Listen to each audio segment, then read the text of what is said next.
মাত্র ৫% জমিতে ৮৫ ফুট লম্বা ব্যতিক্রমী একটি বসতঘর নির্মাণ করেছেন কুমিল্লার দাউদকান্দির প্রবাসী শাহজালাল। ১% জমির মাত্র ৫ ফুট চওড়া এই ঘরেই রয়েছে রান্নাঘর, খাবার ঘর, শোয়ার কক্ষ, সংরক্ষণ ব্যবস্থা এবং শৌচাগার সহ প্রয়োজনীয় সব সুবিধা। স্ত্রী ও ৩ সন্তানকে নিয়ে এখন এই ঘরেই বসবাস করছেন শাহজালাল। আমরা এই ঘরটা করছি আঙ্গ জায়গাটা, এই জায়গাটা মামলা লাগিয়া রয়েছে, জায়গা নাই, এই কারণে এই জায়গাটা ১ শতক জায়গার মধ্যে ঘরটা করছি। অনেক এই জায়গাটাও আঙ্গ আব্বার ১ শতক জায়গা, এই কারণে আঙ্গ আমার বাইর বউ এনে ঘরটা তুলছে।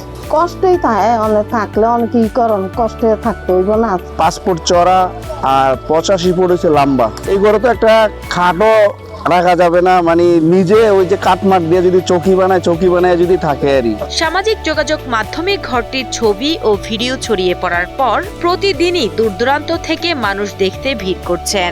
জানা যায়, দীর্ঘদিন মামলা, আর্থিক সংকট ও গৃহহীন জীবন কাটানোর পর সৌদি আরব থেকে পাঠানো টাকায় প্রায় ২.৫ লাখ টাকা ব্যয়ে নির্মিত হয়েছে এই ঘর। কম জায়গার ভিতরে, শর্টকাট জায়গার ভিতরে ঘরটা উঠাইছে, সুন্দরই লাগছে। এরকম ঘর আমরা দেখি নাই, তাই আমরা এই ঘরটা দেখতে আসলাম। এরকম ঘরে মানে থাকা যায় না, তো উনি ১০০ জায়গা ভাগে পাইছে আর কি। তো ওইটাতে মনে করেন ওনার তো স্থানীয় কোনো জায়গা নাই, এইটা জায়গা ছিল, এইটাতে মনে করেন উঠাইছে ঘর। ঘরের ভিতরে কারেন্ট, মোটর, বাথরুম, তারপর আপনার গ্যাসের লাইনও আছে, সব মানে কমপ্লিট, সব একুরেট আছে। হয়তো কষ্ট হবে, ছোট বাচ্চা আছে, ছোট শিশু আছে, এখন তো কষ্ট হইবই, হইলে কি করনি, যেহেতু জায়গা নাই, থাকতে তো হইবই।